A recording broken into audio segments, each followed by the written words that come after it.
Hey yo guys, welcome back to another episode here from the Hermitcraft server. Well, I've been doing weird stuff, sitting in this minecart, holding down right click overnight, and yeah, this is the result.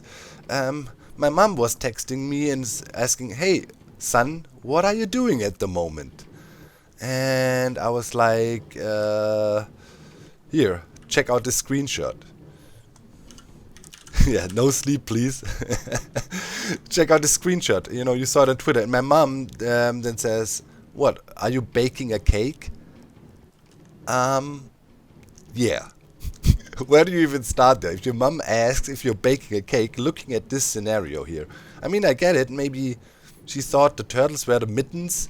And, you know, we're baking a sand cake with eggs on top. Or those are the candles.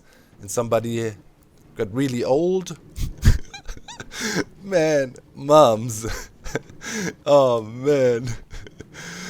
Okay, guys, so what do we have in front of us here? Well, this is a fully automatic scoot farm. Back in the days when turtles came out, the Hive Mind and I also looked into turtle breeding and whatnot. I even think I have one video out there where we talk about a turtle breeding setup.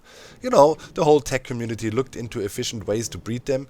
And a dude named Techman88 I think made a good design that combined all the knowledge that was gathered about, you know, how to breed turtles nicely. And yeah, I mean, we all know, right? They need seagrass, and if you give them seagrass, you know, they wanna make bebe, and making bebe in turtle language means let's find an open spot to lay an egg. Little do they know at the moment they can't. There's, you know, when they lay an egg, there's a chance of 1 to 4 eggs and so on. We all know the drill. And then, yeah, this is the setup. We're sitting here in our minecart, right? Come here, and then we just go left and right and go AFK, hold down right click, and then, you know, feed them turtles, and eventually they'll fill all the spots up, and then a bunch more, you know, younglings will hatch, and we might be able to see the miracle of turtle hatching. I just requested Iskial and Keralis, the two Swedish bros, to not sleepy, and sooner or later now, I think, yeah, those should crack. So I'll put a link to Techman's original video in the video description. Check it out. Check it out. Yeah, it's not a tutorial, but it's a very simple design. I mean, you can probably literally build it from looking at it. So here we have baby turtles in that hatched last night. We have a few vines here to make sure there's no anti-decramming. This is a small farm. You can scale this up a lot, right? And then, you know, baby turtles will be in there and eventually grow up, drop their scoot, and then just magically vanish. I have no idea where they're going, but, you know, they're leaving their scoots and saying, bye-bye, I'm out of here. So, yeah, and then, you know, we have a row of trapdoors above like that, so they think here's a full block and want to crawl over towards the player, holding, you know, the seaweed, but, you know, also enticing for turtles is water, but it's got to be at least 2 deep. But, you know, you can also let it flow down, so you just need source blocks in the top row here. And that's it. And then you have your minecart going back and forth, and below, right, simple hopper line below the chamber where the small turtles grow up, and that leads into a chest where you can grab your goodies. And yeah, we shall check out the goodies. I was running this for, I don't know, overnight now. Let's see how much we got. Always keep in mind oh, okay, that's not too bad actually. It's also self-sustaining, you know, you get seaweed or seagrass back from it. So yeah, scoot, nice, scoot, scoot. We can make a lot of Turtle Master Potion from that. We're gonna need that. You will see, it all will make sense eventually. We're gonna need a lot of them though, just to be sure. So yeah, I think now there should be hatching time. Let's have a quick peek outside. What's the night situation? It's kind of shortly before morning. Yeah. The next 2-3 minutes we should see some action here. And then, you know, cheap farm, right? You don't need many blocks. You can also use lightning rods instead here, by the way, if you don't have access to end rods. And yeah, then just frame it in with some random blocks and you're good. So yeah, really nice. Also, fun fact, This here is a slime chunk, and here and there we got slime spawning in our moss farm, which already spit out a lot of bone meal. So there's that. And I guess, while we are waiting for the turtles to hatch, we do our big thumbnail shout out, and this time, I found it on Reddit as an original post by Cosmic Zoo. Thank you so much. Look at... Oh, hatching time! 1 second. We'll go back to the fan art right away. Oh yeah. So, they're hatching. If I'm not there with my seaweed in the minecart, or seagrass, they will just try to find to the water here. But... Oh, what's happening? There's some strange noises coming from the farm. Weird. What is that? No clue. Anyways, you can see the baby turtlings, crawling into the farm, right? And of course, if you're here in the minecart and riding back and forth like this, you'll entice them to crawl even faster, right? And then, as I said, magically they just disappear and, give us scoots. Yeah, this is crazy. Crazy. Anyways, back to the thumbnail fan art by Cosmic Zoo from the Reddit. All the important links in the video description. Look at this amazing piece. I just love it. Look, chilling up in the pond. Oh man, wait. Let's put our seagrass away. Let's reenact this epic scene, right? I just love the art style.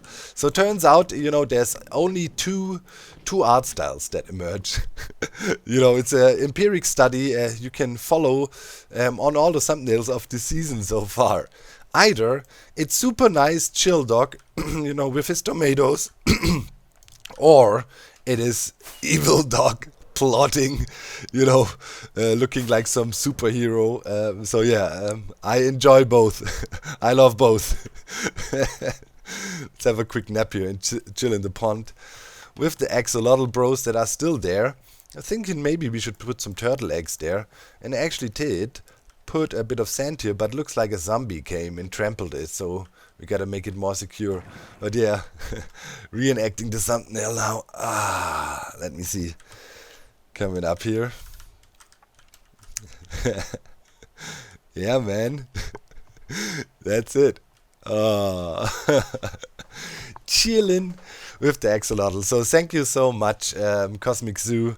As you guys know, I just love all the amazing fan art you create and can't wait from week to week what new crazy stuff you guys come up with. So we got something in common, right? You expect that from the goat as well. And yeah, of course I was reading a lot of feedback and got really great ideas for how to design the floors here. And I think for today, as last episode was an absolute mad grind. If you haven't watched this, check it out. See a man almost be broken by redstone. We created this insane thing here, the Swagger Wader. Boy, oh boy. But your feedback, guys, was great. I quickly want to address that before we go into today's building action. We want to design the first floor, and then, I can get feedback, and then we design the rest of the floors here. But yeah, guys, a build like that is scary. Not because it is difficult, but, you ask yourself, well, how do you make content out of you building this thing for 24 hours long or longer? How do you make it interesting? And you fear some people might be not interested in redstone stuff like that, and then say, I don't know, not watching this video, and then maybe don't come back next time. There's always this paranoia with YouTube stuff, right? But I have to say, reading through the comments and reading all your great feedback encouraged me to dare to tackle such builds in the future again as well, because you guys really liked it, you appreciated it, you understood it. That was something I was concerned about a lot. I was thinking there will be 100 comments of people saying, okay, it's cool, but why did he build it? He can just fly up, right? And I was really scared of people saying, well, great, what a waste of time. But you people watching me understood it. In Minecraft, you never ask the question, why do you do that? Minecraft is a way to express your creativity, your ideas, and therefore nothing you do in Minecraft makes no sense, right? And you understood that this is a showpiece and an amazing, demonstration of Minecraft technology in a way. And of course, we will not use this thing on a daily basis, constantly riding up and down, but be sure we will use it just to enjoy it here and there. And yeah, especially you guys gave props for the display here, and also even came up with a clever name, kind of LCD here, liquid cobblestone display. And a lot of comments were saying, hey, you should put some of the crystals from your geodes around. And I think that was a great idea. We'll incorporate that in the final design down here for the staircase and the platform to walk out here. Have some crystals growing around it. That gives it a bit more depth and lore. I love that idea a lot. And another great idea that was coming from the comment section was, hey Doc, why don't you just simply color code the elevator, right? So your dial and the layers have a subtle color coding in there, and I found that was a really clever idea. So instead of signs, we can simply have color coded blocks around here, and then it's very easy to operate. We just go out and it's like, okay, we need to go to floor blue, and we don't need to go like, okay, this is 1, 2, 3 and whatever. We just go colors, and that is a brilliant idea. We'll do that, and then we still have our epic display down below for numeric information where we are, right? So that makes a lot of sense. Cool. Enough talk. I know my intros are sometimes really long, but it has to be done. There is a lot of information that comes in, and also I want to talk about your feedback and so on. Don't consider it an intro. It's part of the episode, baby. So anyways, let me go and gather some stuff, and then we can start building here a little bit and make things look way more fancy. Alrighty, as you can see, we're a little into the build, and finally, that was a big one, by the way. Doesn't look big in comparison to some of the things we did this season, but here, making a decision about the floor design was really a huge one. Jeromus and I, when we were designing this, we were like thinking about it forever and ever. But in the end now, we went for a more naturized, but still kind of intricate design, right, with this stone mix and some sign in there. And I think we needed that. We need a bit of a color contrast. Otherwise, everything, can go into this complete sandstone mush, right? So, yeah. That of course also affected the staircases. I built a second one here, as you maybe remember from before. Like in this staircase we used copper, and for the half slabs, and now that's replaced with blocks from this color palette, just to have a better transition here. And I think that's smooth, because up here, in some of the areas here, we will also have this floor pattern continuing, and it will be a repeating pattern through the base. You always need the style elements that kind of repeat. And then, we have a landing platform. We can look at it, what I got so far from here. And those platforms will repeat all the way down on all the floors. And of course, they will be thicker. I'm not done with it yet. Needs a bit more fiddling, but it looks alright already. And nice dimension if you can look at the base up there, right? And then we can also easily land in here, fly. If we quickly want to get down to this floor, we can also just jump. We don't have to use the elevator all the time. And what's really important, of course, here is the glass area that makes it possible, and that will be a continued theme through all the floors as well, to always read our display, right? Really important. Here in the floor, I started to add some color coding. We will have subtle elements, color elements, and those will indicate our different floors, right? Here's the call button. Then I decided it will be on redstone lamp. That fits nice with our color theme, and also gives a little bit, we press it and then it lights up, and gives us a little indicator that the button was pressed. That can never hurt, right? And then of course we have our floor selection here, and that is color coded now. So this would be the floor where we're at right now. And I wanted to try one thing. I wanted to make these item frames invisible. We have these trigger commands, trigger if invisible also. Yeah. Okay, yeah, that looks clean now. And now we have this clean selector. We have it on a stripped birch log sitting like that. I think that looks really, really clean. Now we just need to have some walls installed and so on. But yeah, it's getting there. We have pretty much full access to our elevator now from both sides. And yeah, here, just for the lore of the base a little bit, so you can see we have these lighting elements in the walls again, and you can see there is some greenery growing through. So the idea is, right, is this ancient structure, the temple of the goat maybe, and slowly but surely nature was taking over, sneaking into the nooks and crannies. And then, you know, at one point your little goat here moved in and then, you know, made the room for their tomato plants. You know, and hammered out some walls here, flushing water through. This was not destroyed by nature. I broke these sandstone blocks out by hand. That is kind of the story. In here you can see what nature would do, right? Slowly creeps in and fills in some holes and stuff. And so that's that mix we got going on. That's the you always need this big theme, right, when you're building something. So yeah, now I'd say we keep on working on this first floor a little bit to get a prototype, you know, for all the other floors we can use then pretty much.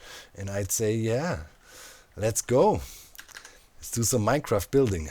So relaxing after the mad grind last episode. But oh, yeah, I have more plans this episode. I don't think it will be less of a grind. I am really, really, really, really happy about this turtle farm design, man. This works so well. It's already completely filled again. It was just sitting there for like, I don't know, 20 minutes. And then it's all nicely filled up again. And we have constant hatching, getting more and more ever, you know, so often. I just sit on there. Yeah, get more. And this is really cool. I mean, before I never really did much with you know, turtle master potions because those goods are so annoying to get. But with this thing, when I'm sitting here anyways down there, right, don't forget we have our crystal shard farming set up behind the elevator here, right? And if this is a good area to stay around in the base, and if I run the moss farm anyways, you know, gotta be smart where you position things. Yeah, that also goes for building, of course. And yeah, turns out I love this area now. Oh, look at that. Got a lot of leafy details on the roof, kind of fitting with our lore here, right? I came in and then I saw, oh, there's some roofs and roots and grass growing through and bushes. Better help my plant friends. And then I hung up some wooden climbing helpers like I have here with the tomatoes as a theme, right? The spruce stuff. And we did that up here in the roof too, and I think it looks really cool. Partially, you know, nature is taking over and breaking through the floors there a little bit. So yeah, really loving it. And then the clean look of the former temple structure is still available with some monumental elements, like for example this huge copper ring, which will be a repeating pattern downwards as well. And then we have some more color coding here in the back wall of the elevator, right, to make it easier to identify the floors. And I'm thinking I'm really loving that. I love the detail here, how the archway nicely follows this, yeah, kind of square here, repeating design element right there, right? So yeah, you can see it here. It's continuous flow of the squares. Yep, I really love it. Turned out great. It was really enjoyable to build like that, but it doesn't fully satisfy my Minecraft itches. You know, I love building, but my love, as you know, is with the technical stuff, the farming and machines. And well, I think today it's time to christen our perimeter here, right? People might be wondering already, why did you make the whole giant area? You know, nothing's happening here. Well, today is the day. Today we're gonna do our first farming setup. But to be able to do that, we need to make the floor of the perimeter spawn-proof a bit. And as we're still not 100% sure what design choices we're gonna do for the floor, we will just temporarily flood it to create an area here that is spawn-proof and good for our first farm projects, which will sit around this corner. We will have several farms here in the perimeter, as I told you, and one will be here. And this farm is a great example why it's really cool to have a perimeter, because We can build really highly efficient farms because we are low down, preventing all spawning. We will build low. That makes farms really efficient in Minecraft. And we can still be creative and do some fun stuff. It doesn't always have to be trimmed on high efficiency, and still it will be by far or for sure the fastest creeper farm here on the server. So, yeah, let's go.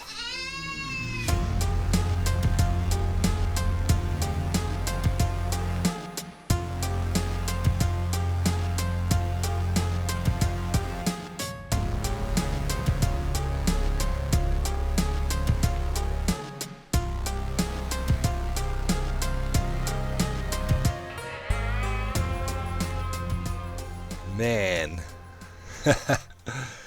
that gave me some nice flashbacks to the good old days on the Minecraft server. We actually did a perimeter there, not as sophisticated as this one, of course, but yeah, there we had an episode. It's called The Big Flood. Really cool, where we flooded everything like that. And yeah, now we created a big enough spawn-proof area here for our creeper farm setup that will sit around this corner here in the perimeter. The middle we have the drown farm and so on, right? And on the other opposite corner some other plants. We can have a lot of farms in here. And yeah, there is a good reason it sits here. There is a very good reason it sits here. Yes, indeed. So let me get going. Let me get going.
Oh man, it looks so cool in the night. Like some computer chip. Oh, I love it. I heard you. Ah! Come on, man. Ah, I need to do some random measurements. Don't mind me. Man, stuff looks so good during nighttime. Alright, let's get our F3 up. Come over here. Land right here on the bridge. Okay, let's take a quick screenshot here. Not related to anything at all, guys. Don't you worry. Nothing suspicious happening here at all. It's getting daytime. Alright. So yeah, let's check out the farm. But before, I have this clip I really need to show you. It's me meeting with Beef, and yeah, Beef is working on this crazy trading card game, as you know. And it was time to determine the power levels of the goat. And obviously, there could only be insane top values, right? Hi, Doc. Hello. How you doing? Awesome. Finally out here at your map area. Oh, baby. Oh, dude. Oh, do you want to see? Here, come over here, and I'll show you the cards I've done so far. It's a lot of them. But I'm working on the player cards now. I only saw them in the video. This is so cool to see them. Oh, baby. They look so good. Yeah, they're pretty good. Some of them turned out really good. Hey, dude, like for real. The bed, the shading. Dude. You like that? Yeah. Back here is the player cards, and this is why you're here, because your card is the one I'm working on right now. Oh, baby. Huh? Hey, wait. What's the 260 up there? Why is it lower than That's what you're doing. But that's why you're here. You're gonna push buttons to Okay. give these values, to pick these values. So 260, the 40, and the 100. Okay. You're gonna push the buttons, and hopefully you get a good draw. It's totally random, but you never know. All right. Yeah, I know. Oh, that's the special cards then, right? There's the rares then. Okay, yeah. Yep, these are the rares with the stars on the photos, baby. and they have the blue moves at the bottom. Dude. So you're gonna have a rare too. Since you mentioned that, I think I was hyped about it. Like I want to play so bad. This is so cool. It's such a cool, unique project. I just love it. It's just amazing. Yeah, I mean, if I get a couple more cards ready to go, it's probably good to start testing and stuff. All you really need is just a few players on each side to start testing. So yeah. Yeah. It's getting close. It's been a lot of work, but it's getting close finally. Yeah, I saw. It's crazy. Okay, I'm ready to press. What do I press? Okay, let's start with this one right here. This is going to be your health points, okay? So you want you want a high number for all of them, but What's the maximum? 300 is the max and 250 is the minimum. I don't think anyone's gotten 300 yet. Baby. Come on, 300 baby. 300. 260. Okay, so that saves me some time. I don't have to change the number at the top. Crap, man. Come on, I'm not that weak. Look at me. Push-ups. The good thing is you have a second chance. Oh, really? Do I? Yeah, because the rare card, you're going to click for those too. Okay. Okay, now. Next move. This is your first move. I think the lowest is 30 and the highest is 60. 60, come on, baby. 40. Why am I so mediocre? Okay. Oh, wait, that means I don't have to change that number either. That's amazing. Are you kidding me now? So far, you're really helping me out. Okay, last one. This is for your powerful move on your first card. I got the power. Come on, give me. 100 is the highest. I think 70 is the lowest. Okay. Mr. Mediocre strikes again. Now we all know what the M stands 70. for. The M stands for marvelous. What are you talking about? The M stands for maybe you'll do better the second time. So let's try. And you do know that I have a lot of diamond ore blocks, right? Oh, maybe we can cut the cameras and talk about this little. Okay. All right. Let's see if it's totally. Yeah, this is the rare card. Okay, if it's totally unfair, then we can make some changes. But for now, the good thing is if you get low numbers, Yes. I actually the symbols beside the name of the move, that's like what it'll cost to make the move. So if you get low numbers, it's going to cost like almost nothing to make the move. So your card will be very useful. Yeah, I know. Mediocre. All right. He's like, whatever, I want the high numbers. Okay, go for it. All right. Please. I'm not touching it. It's bad luck. Okay, do you want me to touch it? Yes. 280. Uh-huh. It's better. Your first one was 260, sorry. Okay. Second one. You want me to touch it again? Yes. Come on, baby. 40. It's okay. Okay. You're going to have cheap moves. That's all that means. Okay. That last one. 80. That's not bad. That's not bad. No, that's not bad. Okay. Yeah, that's not bad. 80 is pretty good. Like Cub got really lucky with that 100. He rolled a 100 for his move. But you got a 280, so that's like the second highest so far HP out of all the cards. Okay, at least something. Okay.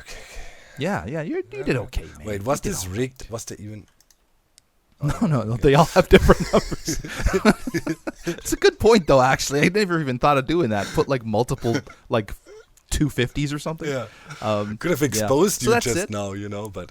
I know, that would have been bad. Honest beef. That would have been bad. Good old honest beef. That's right. That's what they called me in high school. That's my nickname in high school. So about the diamonds, All right. I'm happy. I'm happy. Right, well, can't wait to play. It's going to be great. Yeah, you did good. You have a redstone type, and I think your second card is going to be a different type, maybe a builder type or something, or balanced. We'll see. All right. But yeah, you did good, man. That was good. Cool. Can't wait to play. Thank you. See you later. Thank you. I will let you know when it's ready for testing. I'm going to go back and keep on riding my elevator. Yeah, you better make use of it now that you built it. Yeah. Bye. Ooh. All right, later. Right into the water. There we go. Well, thinking about it now and looking at the values of our card, it might actually be a really, really good card the way it is. Because, yeah, it will be played, or it can be played pretty much all the time early. As far as I understood the rules of the game, if you want to learn more about that, make sure to check out Beef. But yeah, enough card mixing. Let's look into this crazy thing. So, you know, the Sidecraft guys and the guys of the Hive Mind, we were hanging out designing this thing. They wanted to call it the Creeper Yeeter because, yeah, that is what it does. It's a sideway accelerator, and it also has a Creeper conveyor belt in here. The conveyor belt design, that was done by Floppy Donkey. I'll link it to the video in my video description here, and we incorporated that one, used it. It's a design that is widely used in the tech community for mob conveyors. It's very reliable and good. And yeah, we used, standard cheap building blocks to make the farm not too expensive, obviously. But yeah, here now comes the advantage of having a perimeter. Let's turn it on. We can actually stand here and look at it. We don't have to be on top of it or anything. And now comes the big advantage. Being low down in the world and having perfect spawning conditions makes farms with really small spawning spaces really efficient. So let's check it out. I mean, it's quite obvious why that thing is supposed to call the Creeper Yeeter. I mean, the creepers that spawn up in there just literally get yeeted to the middle here, and then the conveyors grab him and stash him in here. And this farm for now is made so we can also use looting, right? Or just have it automatically run and, entity cramming, right? For now, I have just this little chest there for the TNT or gunpowder that comes out of them. But yeah, you can also do this, right? Stand here, hit the armor stand, and then sweeping edge, kill all of them. And as you can see, it spits out decent amounts of creepers. In total, this would make about 14,000, roughly, a bit more, gunpowder per hour, so more than enough. If you run it with sweeping and, if you just run it AFK style, it will still make over 5,000. So yeah, for sure the most efficient creeper farm on the server here. Check it out. It's really only these few spawn spaces on the slime blocks, right? And creepers spawn in on top of them, and then we fire the floor, and while they're halfway past it, they get hit by the floor coming back, get hit by the momentum, and this way get accelerated towards the middle, and kind of hit this glass wall there, and then just make their way down into this water stream where we catch him, and then there is the mob conveyor. There's all kinds of cool trickery in this thing. For example, here we have vines. Before, when we were developing this, mainly methods worked on the development of this. And we had a chance that some creepers would collide and then bounce out of the chute here. But, with the vines in place, no problem. We just disable their collision box, and then it doesn't happen anymore. And down here we use lichen again to block the water streams coming over. Right, the water stream sitting in these waterlogged stairs, and then we have a simple clock running, pretty much, and send signals up and down. Here's the control mechanism on top, pretty much, and send these slime pushes in waves, right, and harvest the creepers. If you want to really run on mobcap, you need to build gigantic mob farms. This does never touch mobcap, and it's just a fun and quirky design. But still, as I said, most likely the most efficient farm here on the server, and also the challenge for Hive-minded I was, we want to create something a little bit unique. Not use cats or the water flashing or anything like that. We wanted to play around with new technologies, and we have a lot of creative freedom here in the perimeter. As you can see, this thing is literally living and breathing, and these conveyors are just too cool. Look at it, how it grabs the mobs here. It works, of course, not only for creepers. You can convey other mobs with that too. That just get grabbed and pushed forward, and then up here into our water stream. The sound this farm makes is just fantastic. When you stand here and the creepers start to, entity cram, It's like and then sizzling noises, and on top of it, if you use reasonable building blocks like I did, it's also not so expensive to build. Right, it's a very, very cheap farm technically. If you have a perimeter, I mean, it's tiny. The spawn spaces of it is tiny, and still, you know, we have yeah, huge output. Let's have a quick peek. Can we somehow get to our chest here? Yeah, I mean, you know, just let it run for a little bit now, and the gunpowder is just raining in. It's so cool. Man, it's literally breathing. And there come the creepers. As a sidekick, we get a bunch of glow squid here as well. Might hook up a small little glow squid farm down here in the perimeter. That is also super easy to do. Like, you can build, it's tiny and it's gonna be really efficient, and we just let it run on the side. So yeah, really, really cool. Especially like the really fierce look of this farm. Looks like a razor blade or something like, oh, you know. It's really sleek and just highly technical looking. Yeah, I love it. You know, and that's the style of farms we're gonna build here in the perimeter. Crazy efficient, creative designs. Can't wait to do more. It's just so cool. Yeah, and I'm super pleased. And of course, it's in a you know, strategically valuable position, as you know. You know, and once again, I was annoyed by them. I had to patch in the holes now because I flooded the place here. You know, once again, this is in a good spot, relatively close to Green's Rock. Right? We're making some nice potions over there soon with our turtles. And if you're smart, you can add one and one. But hey, shh, be quiet. Be quiet. We're onto something. Don't let him know. Yeah, it's just too cool. What a beautiful farm. Obviously, I will do some add-ons to it. I left it in its bare bone state right now. No bigger item processing unit or anything like that. Just the farm. Also, you know, our on-off switch is still up here. Although we might just leave it here. In the end, we'll see. But yeah, it's just a beautiful, elegant, sleek farm design using a lots of cool technical tricks. And I love it. Let me know if you're interested in a more, you know, a world download or something like that. I can talk to Hivemind. Maybe one of them wants to do it. Keep in mind though, this design is really only good if you have perimeter-like situation, right? Like, it is so efficient and fast, although we have only such small spawning space, because we stay low down. Like, if you'd AFK about that, over that thing, like high up like this, you know, on your regular setup, what most people do if you don't have a perimeter, it will not spit out much and definitely not be worth the hassle to build it. Another positive aspect of the farm is that I now really have a quick XP farm here as well. It spits out decent amounts of XP. And you know, when I'm working here, I don't have to go to the end anymore to fix my tools. That makes me really happy. Alright, cleanup process is also, you know, in full effect here down in the perimeter. Removing some of the sweepers that escaped last time building the elevator. But it's all good.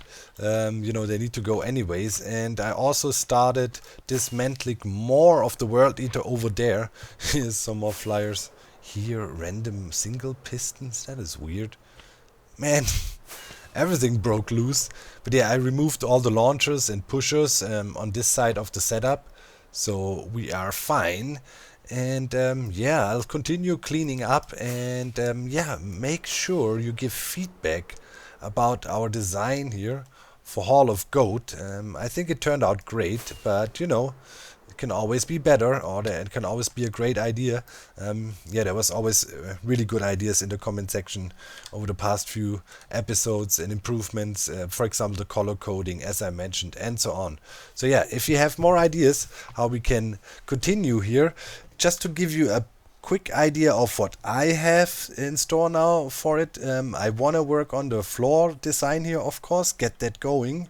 And then we need to dig out a little bit more, or, you know, remove some of the stone here and then create a bit of a transition that is definitely on the agenda, and I'm debating still, like, we have our balconies roughly this wide, and if I have two massive struts somehow going down here on the sides to frame everything in a little bit. And then we should also maybe start working down here. This needs a lot of work. We want to create a room here and with an open window, right? And then we need to figure out a certain design, how we're gonna make our different floors look. And then we want to space them out a bit, not put everything in one floor, of course. And then on the technical side, we have a lot of big projects. Also, secret mission. How are we gonna name it? Let's call it Skyfall. All right. Codename Skyfall is also in full effect. The next episode, I think we're ready to launch. Oh yeah, can't wait for that. Can't wait for that. Anyways, yeah, and then of course we finally need to continue with our energy production here in the base. We need a solid supply of fuel and then a proper super furnace. Because yeah, smelting all this glass I needed for the farm down here was a pain with my whimsical 6 furnace array up here. I mean, it does its job. Got a little bit of an upgrade. It has hoppers now on top where I can put shulker boxes, and that keeps on draining. So it's really high tech by now. Oh, yeah. Crazy. And also now I forgot, now it's really too late. People always suggest we should make a map of the perimeter and document its transition. And now I build another farm in there. This would be a huge... maybe we can somehow do it still. No idea. Well, we can't have it all, but a map would definitely be cool. Anyways, guys, I'd say we wrap it up for today. Thank you so much for watching, and yeah, strap up for the next one.